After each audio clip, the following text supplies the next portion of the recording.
현장 가서 다 확인하시잖아요. 네. 거기 지금 매물이 바닥이 났습니다 지금. 네. 매물이 바닥이 나왔고 오늘 그 근처에 또 땅이 나와서 살러 가려고 했었는데 연락을 받고 가려고 하는 동안에 팔렸어요. 지금 거기 지금 매물이 장난이 아니에요. 그때 그 땅도 팔린 거예요? 그건 모르겠어요.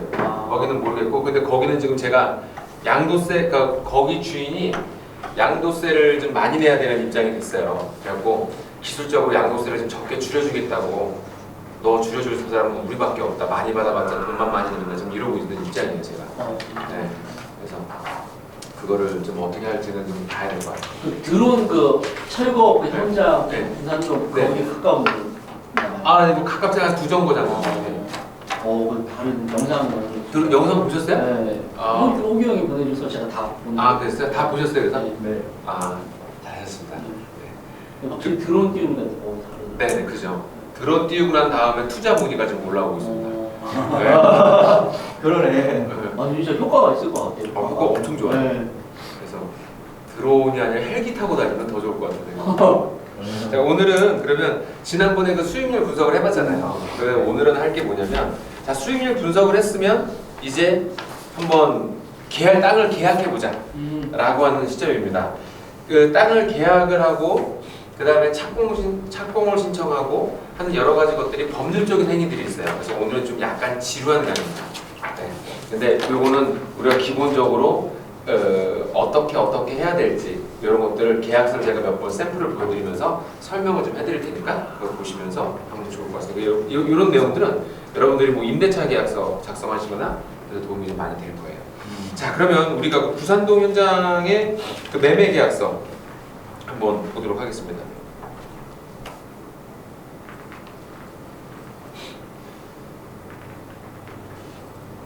그래서 그 외부 신호로 잡아야 되는 거 아니야? 네.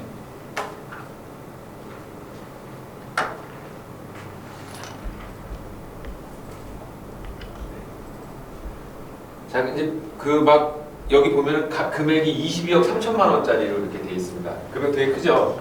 22억 3천만 원짜리 계약서지만 그게 달랑 한 장이에요.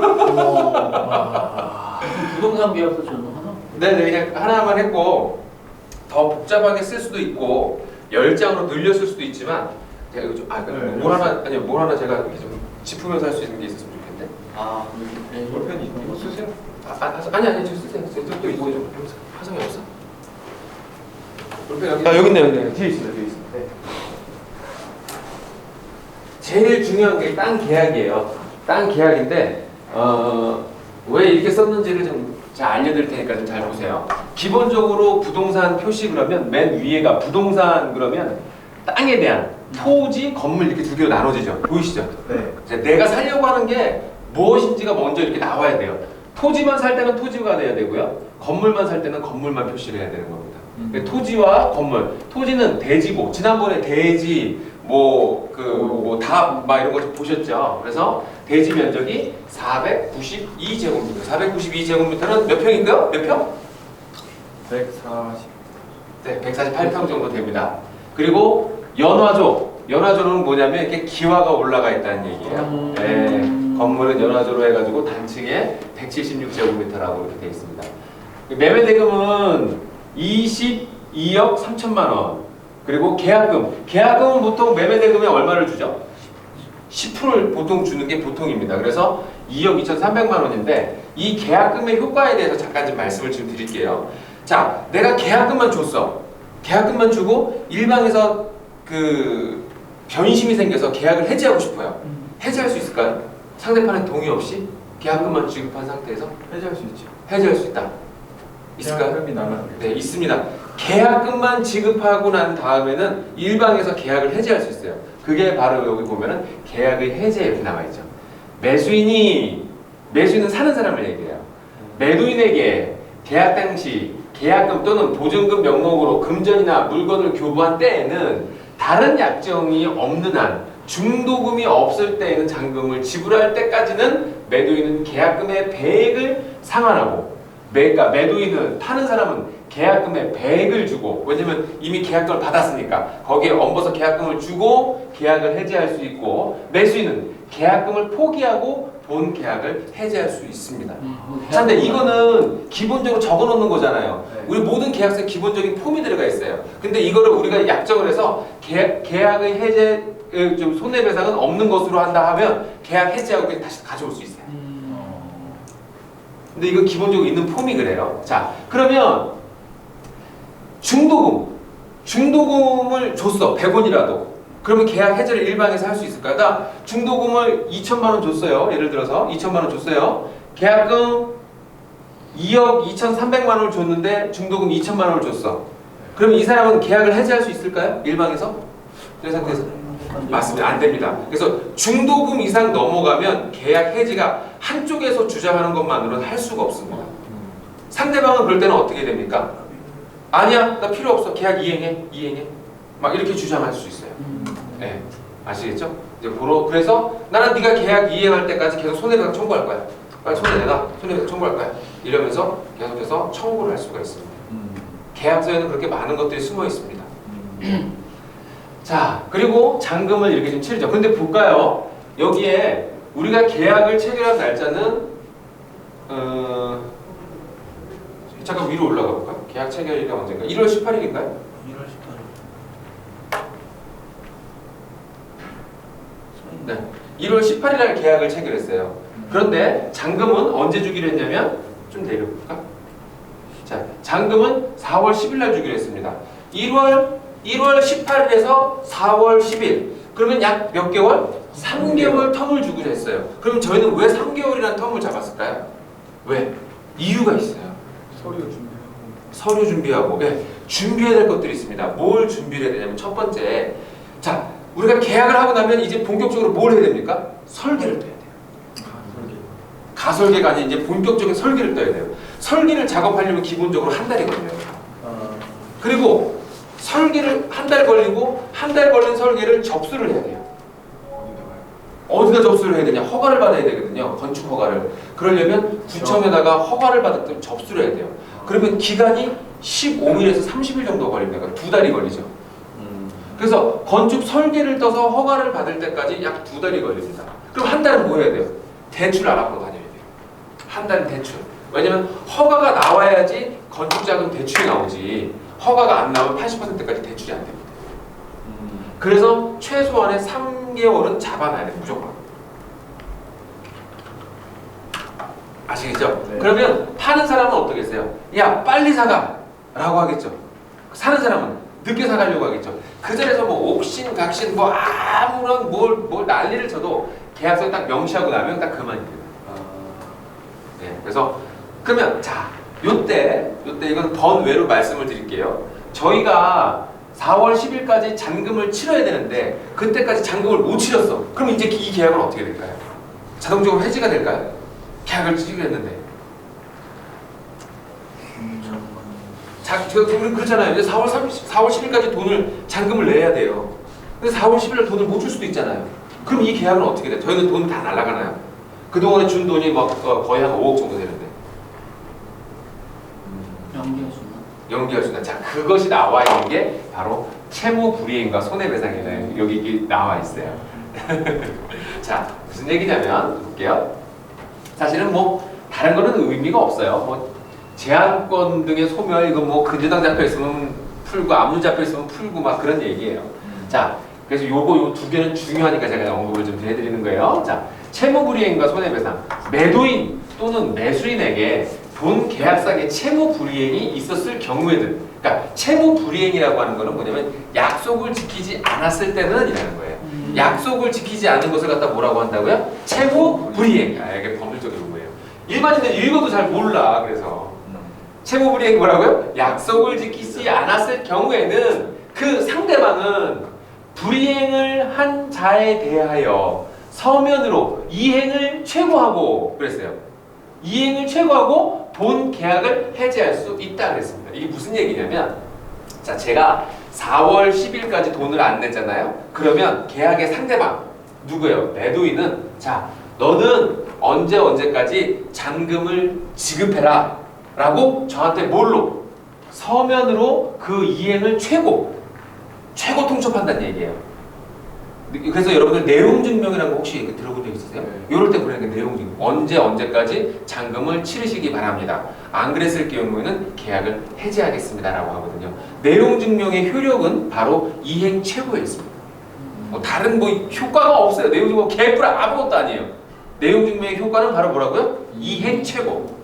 이행을 최고 포고하는 저기 뭐야 그 고지하는.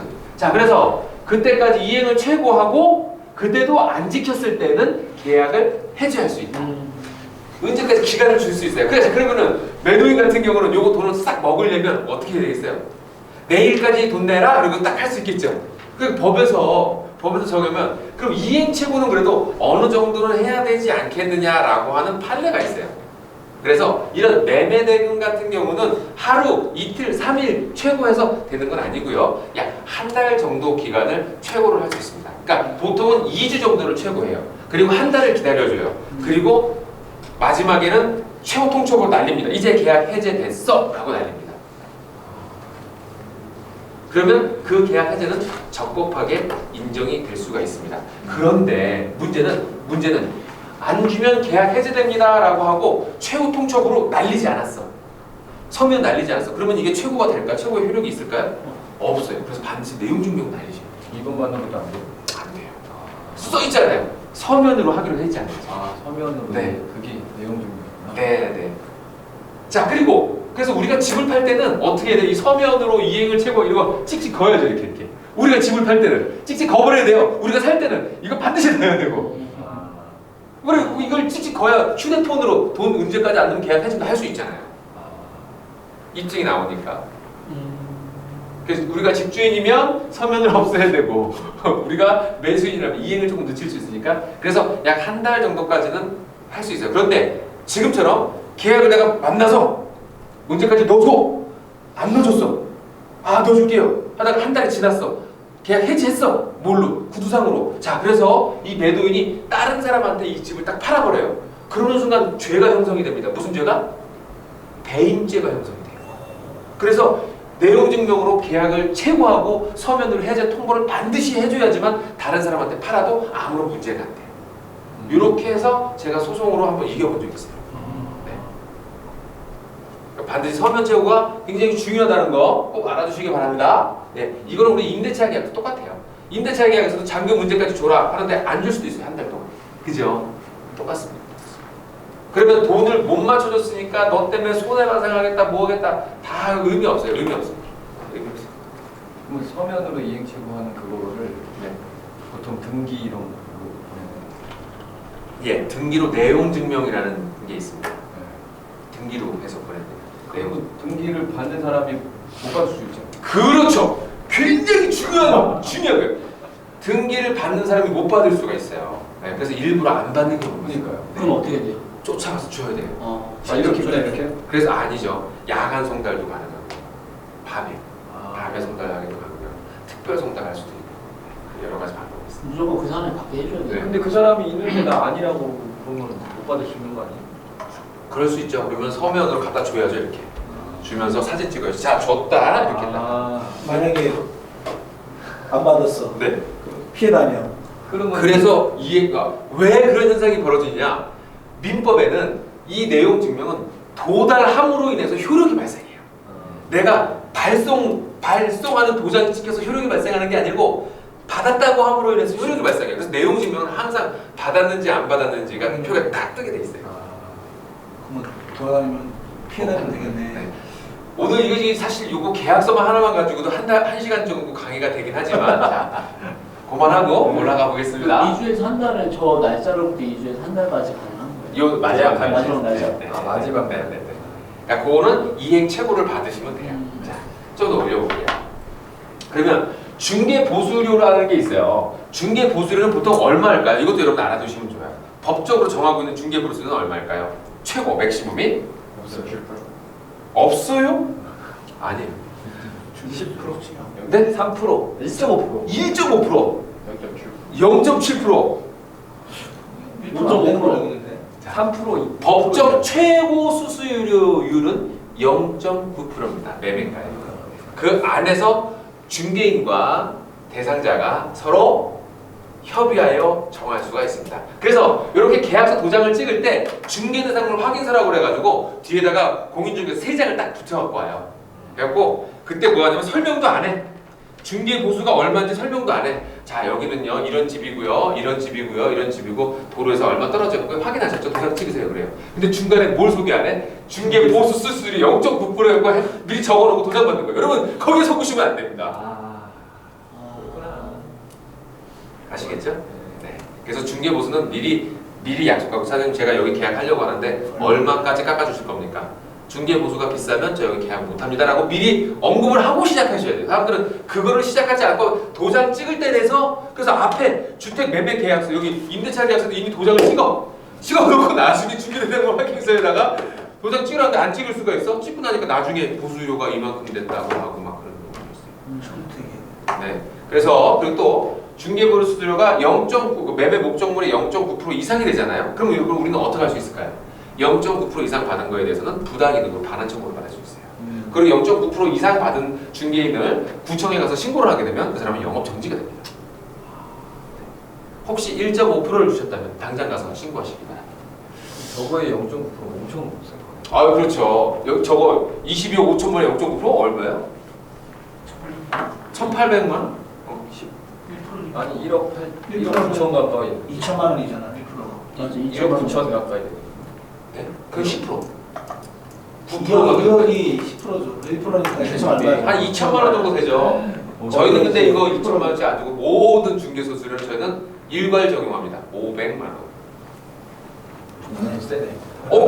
쎄도 그쵸 쎄죠. 근데 그 친구는 땅만 있으면 저한테 주는 거예요. 아. 무조건 연결 저희는 외국 괜찮은 곳에서 사니까. 아. 네.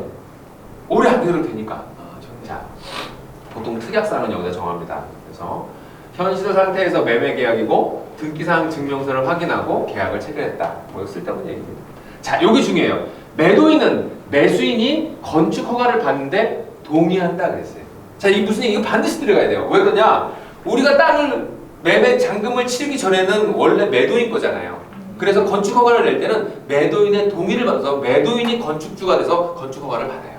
그리고 난 다음에 우리가 받아온 다음에 그 다음에 건축주 명의 변경이라는 관계자 변경을 하게 됩니다. 이해되셨습니까? 네. 네. 자, 그 다음에 등기 이전과 동시에 잔금을 치면 등기를 이전하죠. 동시에 건축 허가 신청인을 매수인의 명의로 변경한다. 매수인은 사는 사람이에요. 사는 사람. 네. 그 다음에 매도인의 퇴거일을 정했어요. 정했고 명의는 차후 법인 명의로 변경될 수 있고 뭐 이건 뭐 퇴거일까지 공과금 정산할 수 있고 말했습니다. 자, 이거 한번 볼게요. 4번 한번 볼게요. 이거 좀 중요한 거라서. 자, 매수인 명의는 차후 누구로? 법인 명의로 변경될 수 있다. 이런 거는 왜 써놓냐면요. 사실 매수인이 여기는 지금 장은순이라고 되어 있는데 장은순이 아니라 저희 회사 보면 가운 ENC라고 되어 있죠. 가운 ENC를 설립하기 전에 했던 겁니다. 그런데 이거 계약에 잔금을 치를 때는 가운 ENC로 해서 가운 ENC로 받고 싶은데 만약에 이런 문구를 안 써놓으면 어떻게 해야 되냐? 장은순의 이름으로 등기 한번 했다가 그 다음에 다시 가운 ENC로 가져와야 돼요. 그렇게 되면 취득세를 한 번 더 내야 되죠. 예. 여기 취득세가 얼마인지 아십니까? 취득세가? 네?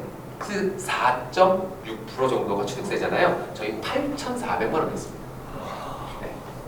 문구 하나 모르면 그냥. 그렇죠. 그럴 수 있어요. 그래서 반드시 넣으셔야 돼요. 저것도 기본적으로 들어가 있는 거 아닌가요? 아닙니다. 이거는 저희들이 써놓은 겁니다. 그리고 이 밑에다가 특약사항을 매도인이 자기가 유리한 걸 막 넣었어요. 제가 다 잘랐어요. 다 잘랐어요. 심플하게. 그리고 이게 2장짜리를 제가 한 장을 줄였어요. 네. 이거 판 사람이 송창기라는 사람이 37년생이지만 아주 자부심이 대단한 사람이에요. 자기가 우리나라 한학자 1번 한학자래요. 중국에 가서 한문학 박사 학위를 받아갖고 와서 어디 숭실대학교 무슨 박사라고 그러고 딸도 무슨 사학 박사? 그랬지 막 그랬다고 했었어요. 그래서 공인을 쓰시는 분인데. 그래서 공인을 쓰고 계세요.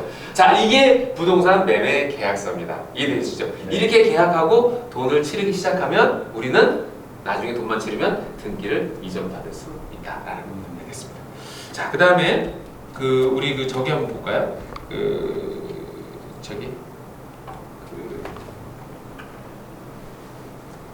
설계 계약.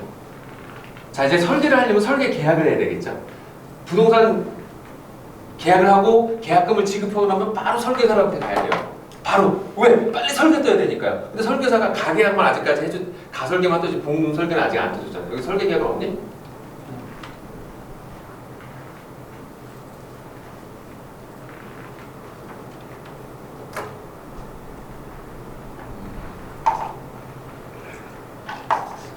설계 계약 없어 뭐.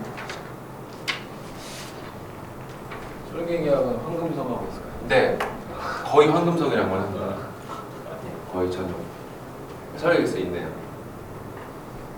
자, 여기 보시면 건축물 설계 표준 계약서 이렇게 돼서 이게 설계 계약서입니다. 대지 면적이 얼마고 콘크리트 조고 지하 뭐 없고 지상 6층에 뭐 연면적 합계가 이 정도 되는 거에 계약금 3,200만 원으로 해서 저희가 설계 계약을 했습니다. 자, 좀 올려보시겠어요? 네, 이거 별거예요. 이게 끝이에요. 네. 그런데 사실은 이 뒤 이걸 갑지라고 합니다. 도장 찍는 걸 뒤로 한번 우위로 한번 올려보세요. 이제 이게 세부 내용이거든요. 세부 내용들이 엄청나게 많은데 별게 없어요. 뭐 나눠주겠다, 뭐 해주겠다 다 설계사한테 유리한 내용이에요. 저 맨 위에만 위를 갑질을. 네네. 그래서 갑지만 보통 찍어요.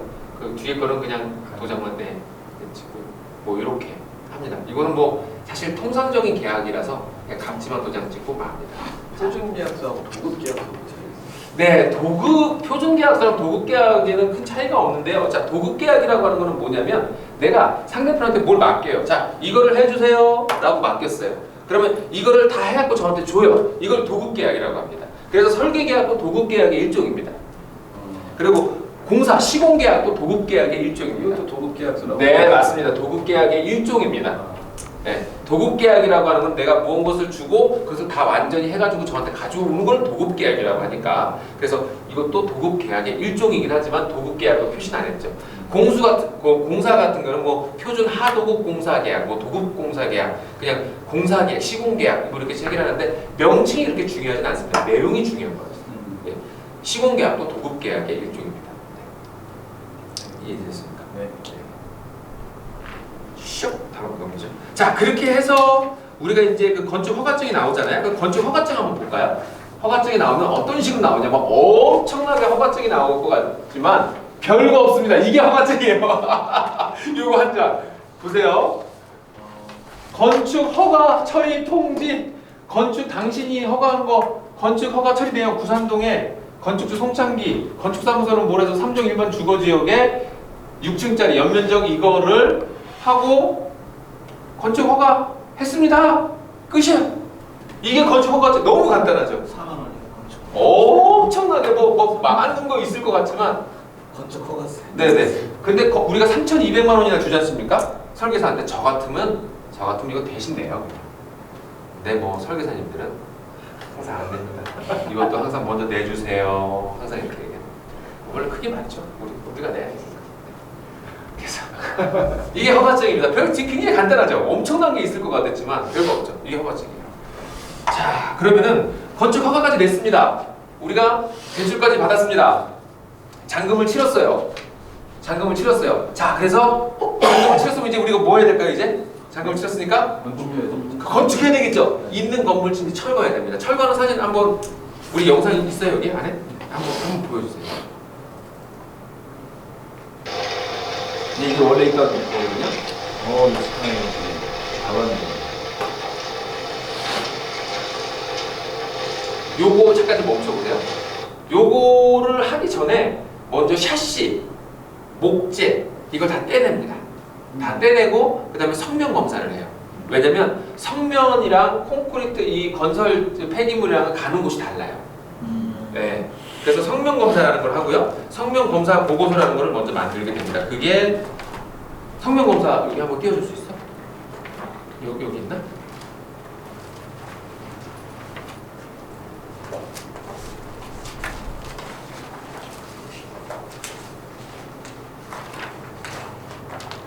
제가 여기서 실명을 막 강의하면서 실명을 거론하니까 저기 뭐냐 영상을 못 쓰더라고요.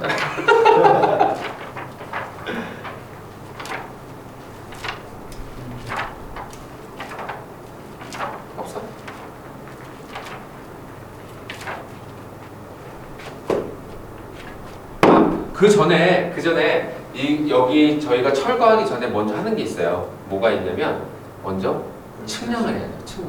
측량을 해서 우리 땅이 얼마나 넘어갔는지, 우리 땅이 얼마나 먹었는지 이런 걸 다 측량을 해야 돼요. 왜 정확하게 측량을 해야 되는지는 왜 그런 현상이 벌어지냐면 나는 그림에다가 이렇게 도면을 그렸어요. 땅에 맞게끔 이렇게 도면을 그렸어.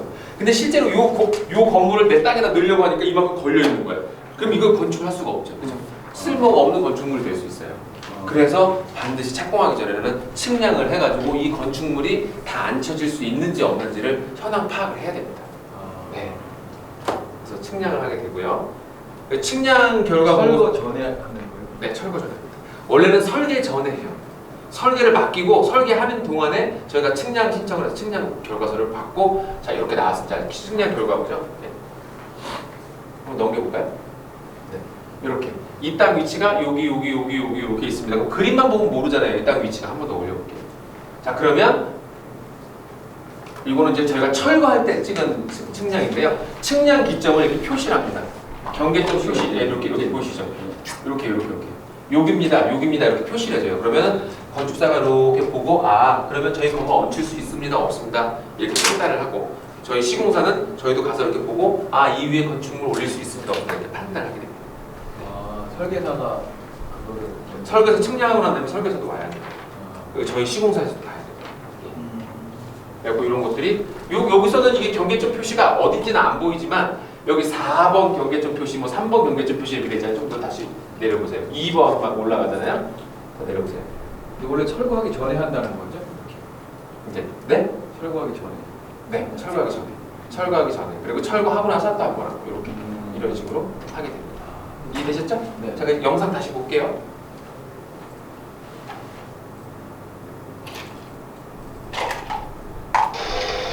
자, 여기 잠깐 스톱. 여기 보면 하성아 이거 불 좀 한번 꺼줘볼까? 여기 보면 이거 다 털렸죠? 여기 왜 털렸냐면 샤시라서 다 털렸어요. 샤시는 왜 다 털렸냐면 팔아먹어야 돼요. 고물로. 그리고 여기서 막 우구작 막 이러고 있어요. 그리고 여기서 샤시 먼저 다 떼어내고 그 다음에 또 못 떼어내면 목재 다 떼어내요. 샤시는 팔아먹어야 되고 목재는 건설 폐기물이 아니기 때문에 목재가 가는 쓰레기장은 또 따로 있습니다. 그래서 목재를 다 분리냅니다. 그리고 성면은 또 성면대로 분리냅니다. 왜? 성면이 가는 쓰레기가 다 털리기 때문에. 그리고 나머지는 그럼 뭡니까? 폐콘크리트죠. 그게 건설 폐기물이라고 합니다. 건설 폐기물은 건설 폐기물이 가는 것이 또 다릅니다. 자, 그리고 다시 보여주세요. 자, 스톱! 여기 보면 이렇게 허물었는데 이 사람 요 바가지로 이렇게 막 이래요. 왜 그러느냐? 철근을 분리시키는 거예요. 왜? 철근은 뭐 해야 되니까? 팔아먹어야 돼요. 예, 맞습니다. 그래서 다음 물은 왜 끓일까요? 물은? 먼지. 맞습니다. 다음 이거 있어.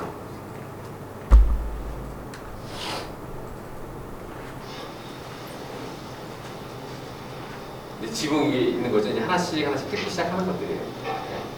진짜 오래된 집이네요. 네. 이렇게 옆에다가 잠깐만요. 이렇게 치잖아요. 요거는 옆에 지금 튀지 말라고 하는 거예요. 그래서 철거할 때는 요거를 그냥 일반 차단막이라고 하는데요. 시공할 때는 RPP라고 해가지고 방음벽이 이제 플라스틱으로 되어 있는 높은 방음벽 같은 거 이제 길거리 가다 보면 많이 보셨을 거예요. 저희도 그거 이제 하고 시작할 겁니다. 다음 또 보여주세요.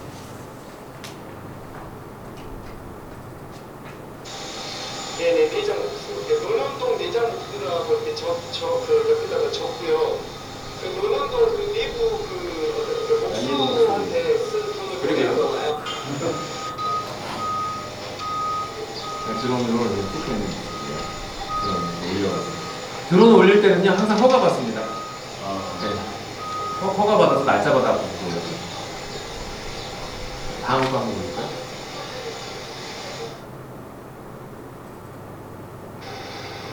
거의 다 됐습니다. 자, 스톱. 요게 이제 드론으로 좀 촬영한 건가? 아니면 위에 올라가서 촬영한 거 보면 옆에 집들이 이렇게 좀 돼 있죠? 네. 지난번에 말씀드린 것처럼 이 지역에도 내가 무엇을 얼마만큼의 건물을 지을 수 있는지는 인근의 신축물이 몇 층까지 올라가 있는지 보면 대충 내 것도 어느 정도 올라갈 수 있다 이렇게 예상을 할 수가 있습니다. 여기 보시면은 이런 데 있죠. 이런 거 있죠. 요거 이런 거 보이시죠? 네네. 요게 뭐예요? 이게 불법 확장. 요런 거 불법 확장. 자, 요거 불법 확장. 요거 불법 확장. 네, 다 불법 확장입니다. 네. 저희도 불법 확장을 할 겁니다. 그래서 돈 더 받을 겁니다. 하지만 이렇게 여기서 이렇게 한 것처럼 허접하게 하진 않을 겁니다. 저희가 불법 확장할 때는 이런 식으로 확장할 겁니다. 이쁘게. 이걸 징크라고 하는데요. 자, 다음. 징크. 저 프리메랑 저런 거 쓰니까 되게 고급스러워요. 전혀 고급스러운 거 아닙니다. 네, 저런 거에 감동받으시면 안 됩니다. 아주 싼 자재. 저희도 저걸로 하면 아주 시공비 많이 줄일 수 있습니다. 아 그래요? 네. 제일 좋은 거는 벽돌이에요. 근데 벽돌은 무슨 때문에 저기 그냥 보세요. 이렇게 물 뿌리면서 나무대로 부시고 이거대로 부시고 막 그러잖아요. 이 때문에 하성이가 굉장히 고생을 좀 많이 했어요. 그때 옆에서 시끄럽다고 아줌마들 찾아오고 가서 네, 그러니까 뭐 밤에 12시 찾아가고 쌀도 주고 오렌지도 주고 막 그러세요. 민원 때문에. 자, 됐습니다. 자, 이렇게 해서 철거가 지금 진행이 되고 나면 철거가 이렇게 되고 나면 다 긁어내서 이제 철거가 다 완료됩니다. 철거가 다 완료되고 나면 이제 우리가 해야 될 게 있어요. 뭐냐면 집이 생성이 되면 뭘 합니까? 보존 등기라는 걸 한다고 그랬잖아요. 네. 집이 다 철거가 되고 그러면 사람으로 치면 뭐예요? 죽은 거랑 마찬가지예요. 사망 신고를 해요. 그걸 갖다 뭐라고 하냐면 멸실 신고라고 합니다. 멸실 신고는 다음 준공 보존 등기 전까지만 하면 되기 때문에 이제 중간에 할 수 없는데 이제 조만간 저희도. 그 전에 해도 되는 거. 네, 상관없습니다. 그럼 얼마나 걸려요, 철거?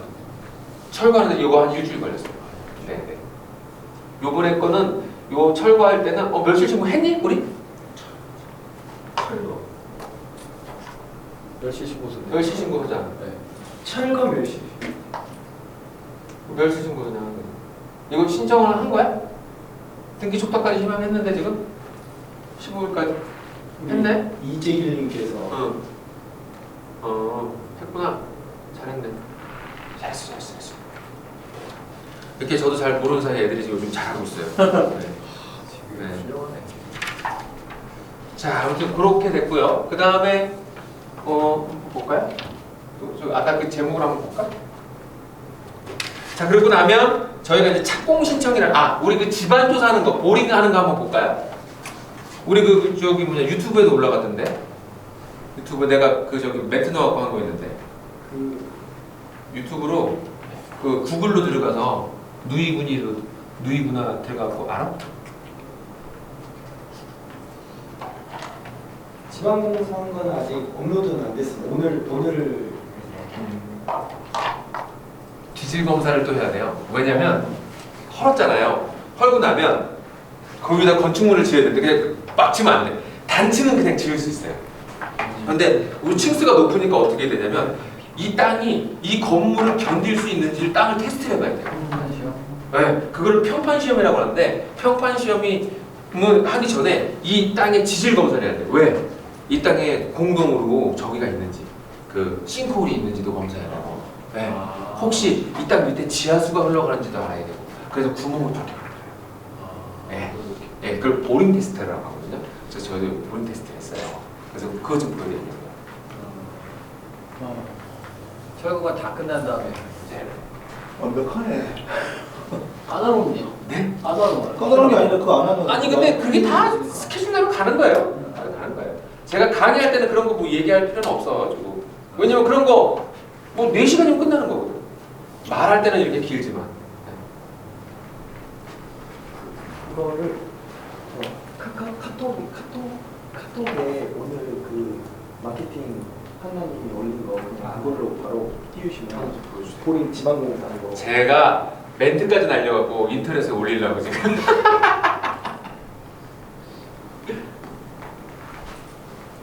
소리도 나오나 모르겠다.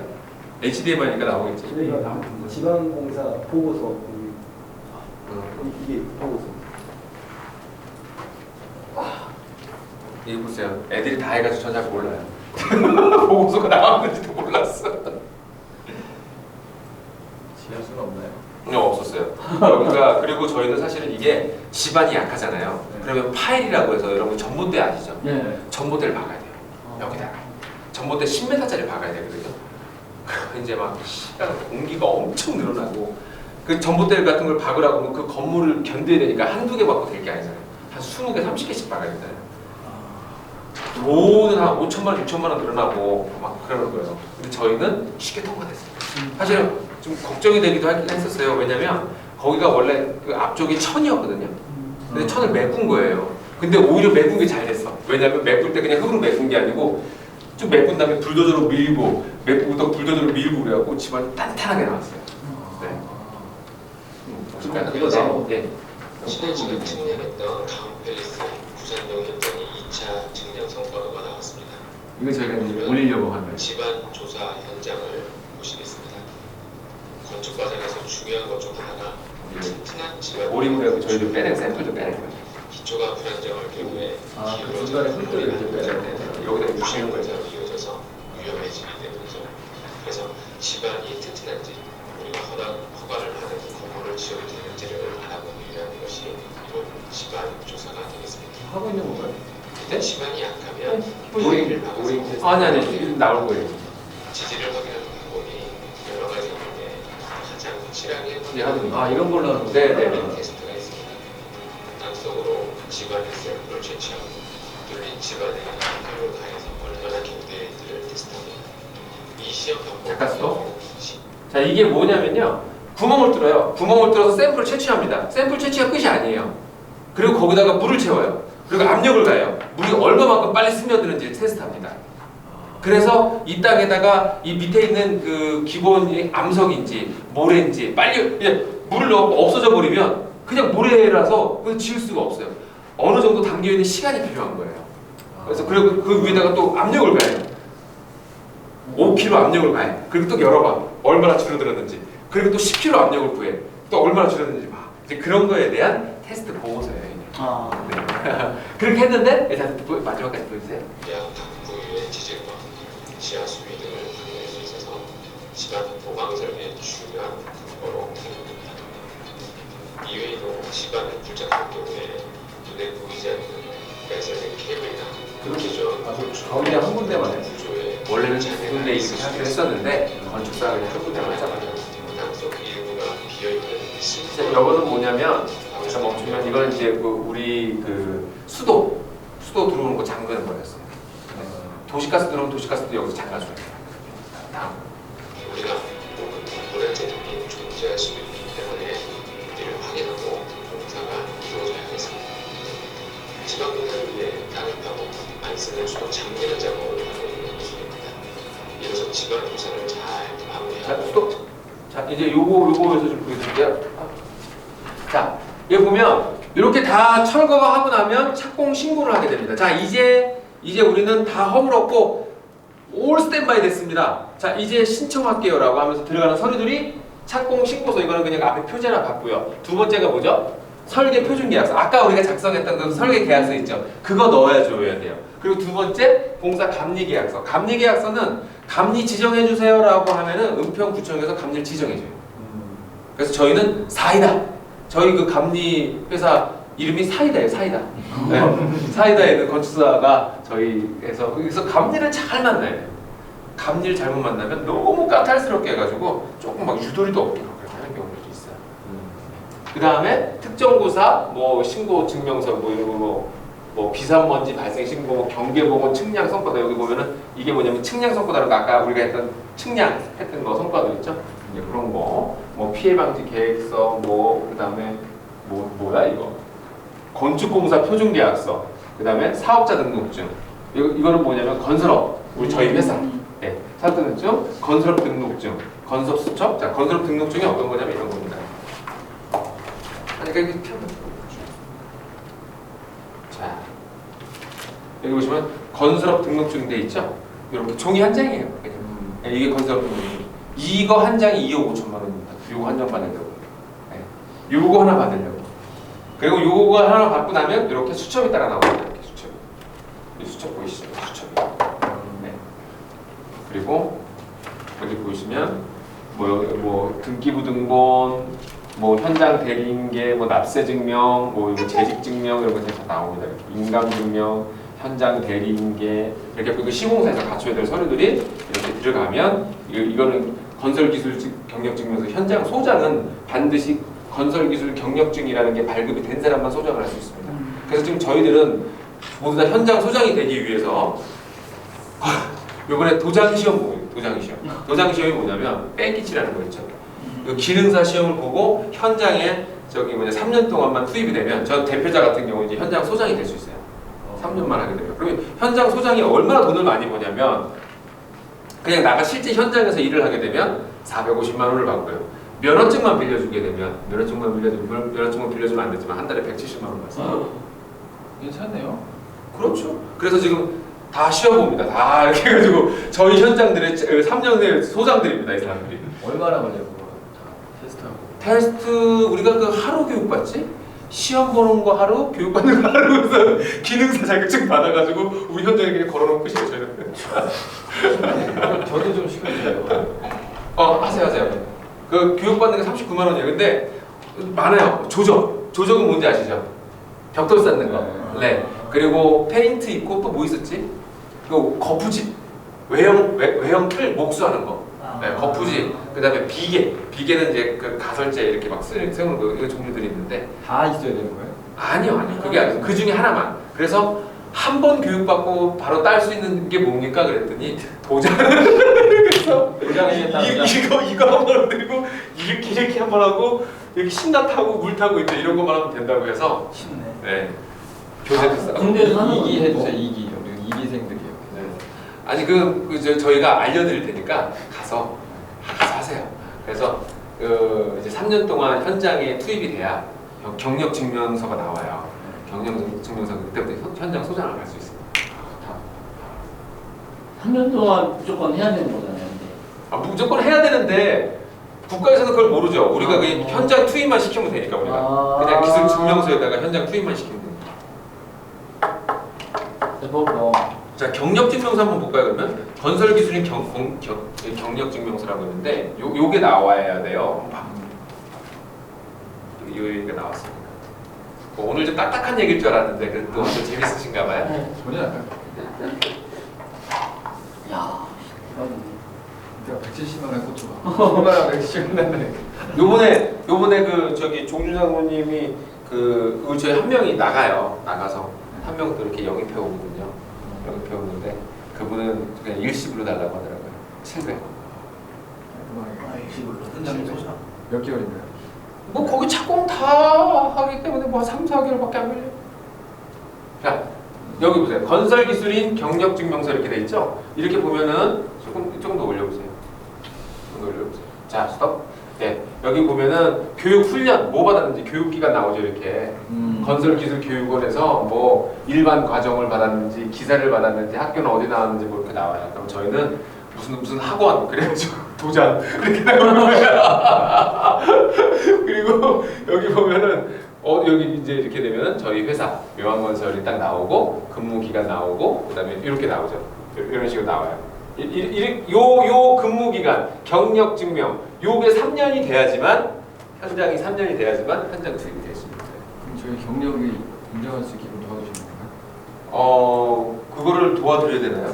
그럼 어떻게 해요? 저희 어떻게 3년을 채우죠? 그러니까 어쨌든 뭐 그런 상황을 좀 봐야죠. 왜냐면 전업을 해야지. 이건 경력을 증명해 드리려면 저희가 4대 보험을 내드려야 되고 그리고 월급을 드려야 돼요. 그걸 그것까지 다 해드리면서 그 공짜로 할 수도 없잖아요. 그래서 전업하세요, 전업. 그래서 이제 이런 식으로 이제 이런 게 만들어집니다. 네. 뭐 많네.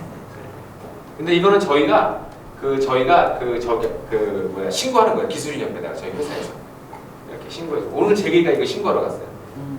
제길 요원이 처음에 와서는 아무것도 모르던 녀석이었는데 계속 욕하다 보니까 걔 없으면 지금 회사가 안 돌아가게 생겼습니다.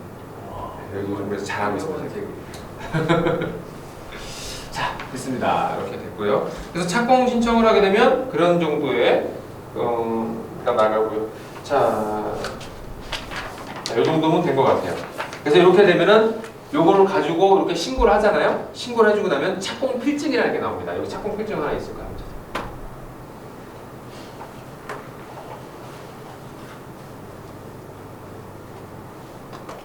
그 착공 필증이라고 있어. 아까 내가 봤는데 착공을 하고 나면 착공이 잘 전체적으로 제대로 받아들였었습니다 하고 폐기물 처리 계획 신고필증, 사전 신고필증 말고 아니 그거 아니에요. 착공필증이라고 있어. 한번 찾아봐봐. 착공계 2 거기 안에 아니.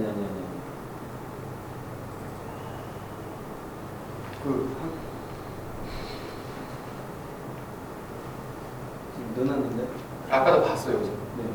그냥 이걸로 해가지고 하면 안 돼 이걸로? 착공필증.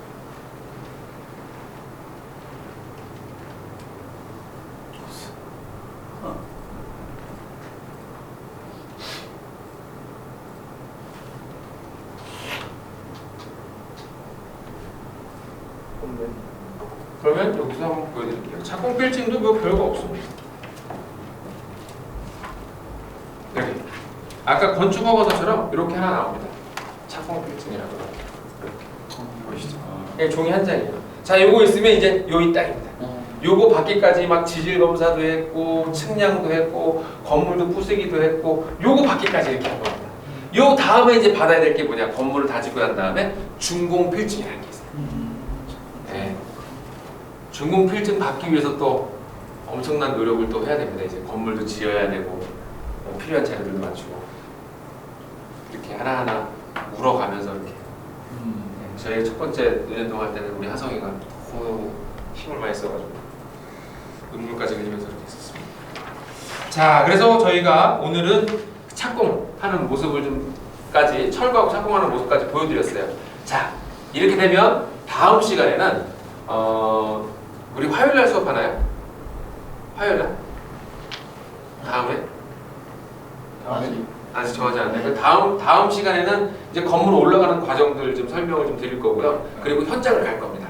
현장을 가서 실제로 짓고 있는 거, 거의 다 지어져 있는 거, 뭐 이렇게 지금 땅 판 거, 이렇게 시간을 좀 내서 서울부터 수원까지 한 바퀴 이렇게 싹 돌고 나면 또 확장하고 있는 거, 이렇게까지 거의 이제 생로병사가 다 있는 현장들을 한번 싹 돌아보실 수 있습니다. 그렇게 하시고 나면 딱 머릿속에 인식이 딱 되실 거예요.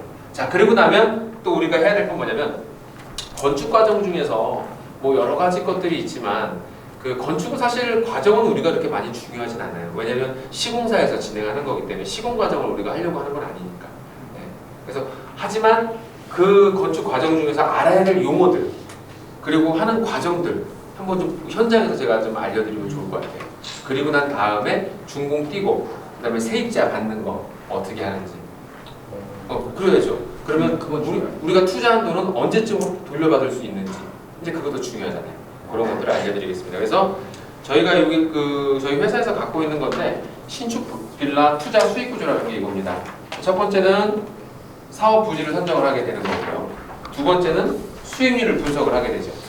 그 다음에 가설계를 떠서 맞는지 보고 세 번째 건축 부지를 매입하고 그리고 5번이 공사 진행을 하는 겁니다. 그러니까 오늘 알아본 거는 부지 매입하는 것과 공사 진행 중에 일부를 4번, 5번 일부까지 한 겁니다. 그 다음에는 뭘 하죠? 분양을 합니다. 그 다음에 배당을 합니다. 그래서 여러분들 수업 시간에는 분양 사무실까지 가는 것들도 있어요. 그래서 지난번에 우리 저기 갔잖아요. 공인중개사 거기까지 많이 알았잖아요. 네. 그러면 이제는 어딜 갈 거냐면 분양 사무실 갈 거예요.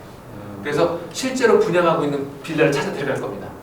들어가서 보면 몇 평형이다 막 그러잖아요. 그러면 저는 갔다 오셔서 주소를 딱 알려주시면 컴퓨터를 가져가고 몇 평형이라고 그러는데 실제로 몇 평이었나, 이 사람들은 어떻게 얘기를 하고 있나, 요즘 빌라의 동형은 어떻나, 뭐 이런 것들 좀 알아보실 수 있는 그런 시간을 좀 가질 겁니다. 그래서 현장도 몇 번 나가야 되고, 예, 그렇게 하고 나면 전체적으로 이게 어떻게 해서 배당까지 완료되는지 이렇게 해서 수업이 다 완료가 될 겁니다. 자, 오늘 여기까지 하고 혹시 궁금하신 거 있으시면